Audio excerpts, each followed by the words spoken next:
बिस्मिल्लाहिर्रहमानिर्रहीम। अस्सलाम वालेकुम माय यूट्यूब फैमिली, कैसे हैं आप सब। उम्मीद है सब खैरियत से होंगे और मज़े की लाइफ जी रहे होंगे।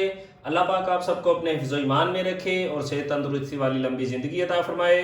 तो व्यूअर्स, आज हम आपके लिए लाए हैं बहुत ही स्पेशल रेसिपी, मैक्रोनी चना चाट। तो व्यूअर्स, बनाने में बहुत ही आसान है और खाने में बहुत ही टेस्टी है। वीडियो पूरी देखें, हमारे साथ रहें।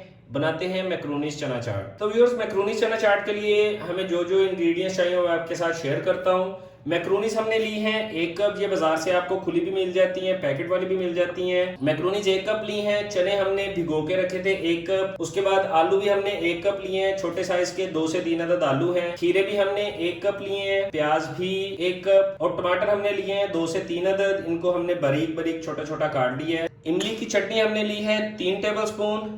ये इमली की चटनी मेरी अपनी रेसिपी है, आपको मेरे चैनल पे मिल जाएगी। उसके बाद ये शुगर सिरप हमने बनाया। 2 चम्मच चीनी को आपने पानी में अच्छी तरह से मेल्ट करके चूल्हे पे रख के उसे थोड़ा सा पका लेना है किसी पैन में। उसके बाद चाट मसाला हमने लिया है 1 टीस्पून। नमक हमने लिया है 1 टीस्पून। नमक आप अपने टेस्ट के हिसाब से भी ऐड कर सकते, चाट मसाला भी टेस्ट के हिसाब से ऐड कर सकते हैं।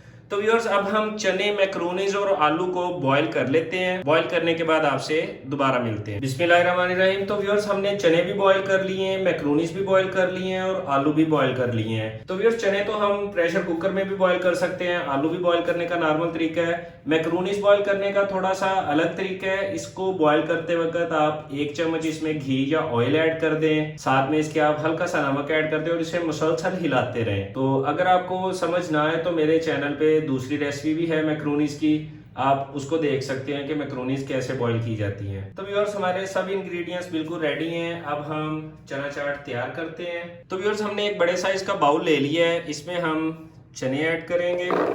चने ऐड करने के बाद हम इसमें आलू ऐड कर देंगे। आलू ऐड करने के बाद हम इसमें मैक्रोनीज ऐड कर देंगे। ये तीनों चीज़ें ऐड करने के बाद हम एक दफ़ा इन्हें मिक्स कर देते हैं। तो व्यूअर्स, उसके बाद हम इसमें प्याज ऐड करेंगे। प्याज मैंने लिए थे 2 अदद छोटे साइज़ के। उसके बाद हम इसमें खीरे ऐड कर देंगे। खीरे को भी बारीक काटा हुआ है। इतना बारीक नहीं आपने काटना कि इसमें नज़र ही ना आए, इतना बारीक आप काट लें कि इसमें वाज़ह तौर पे नज़र आए।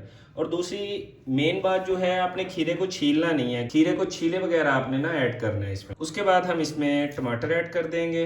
तो व्यूअर्स, टमाटर ऐड करने के बाद हम इसमें चाट मसाला ऐड करेंगे। चाट मसाला ऐड करने के बाद हम इसमें इमली ऐड करेंगे। इमली ऐड करने के बाद इसमें हम शुगर सिरप ऐड करेंगे। तो व्यूअर्स, अब हम इसे अच्छी तरह से मिक्स करेंगे। तो व्यूअर्स, हमने इसमें अभी नमक ऐड नहीं किया क्योंकि हमने बॉईल करते वक्त चनों में भी नमक ऐड किया था और मैक्रोनीज में भी। उस हिसाब से हम नमक टेस्ट करके इसमें ऐड करेंगे। टेस्ट किए बिना हमने इसमें नमक ऐड नहीं करना। तो व्यूअर्स, सभी कुछ ऐड करके हमने अच्छी तरह से चाट को मिक्स कर लिया है। अब हम इसका नमक चेक करते हैं। तो व्यूअर्स, नमक थोड़ा सा कम है, हम इसमें ½ टीस्पून नमक ऐड कर देंगे। तो व्यूअर्स, अगर आपने इसे ज़्यादा चटपटा बनाना हो तो आप इसमें लेमन भी यूज़ कर सकते हैं, इमली की चटनी भी ज़्यादा डाल सकते हैं। तो व्यूअर्स, हमारी मैक्रोनी चना चाट बिल्कुल तैयार है। बिस्मिल्लाहिर्रहमानिर्रहीम। तो व्यूअर्स, ये थी हमारी आज की रेसिपी मैक्रोनी चना चाट। उम्मीद है आपको पसंद आई होगी। आप भी घर में ट्राई करें, इंशाल्लाह ताला बहुत अच्छी बनेगी और सब बहुत तारीफ आपकी करेंगे। बहुत सिंपल और बहुत ईजी है व्यूअर्स। तो व्यूअर्स, अगर आपने हमारे चैनल को लाइक और सब्सक्राइब नहीं किया तो हमारे चैनल को लाइक और सब्सक्राइब कर लें और बेल आइकॉन को भी प्रेस कर लें। ऐसी मजेदार वीडियोस देखने के लिए हमारे साथ जुड़े रहें। मिलते हैं अगली वीडियो में, तब तक अपने भाई को इजाजत दीजिए। अल्लाह हाफिज।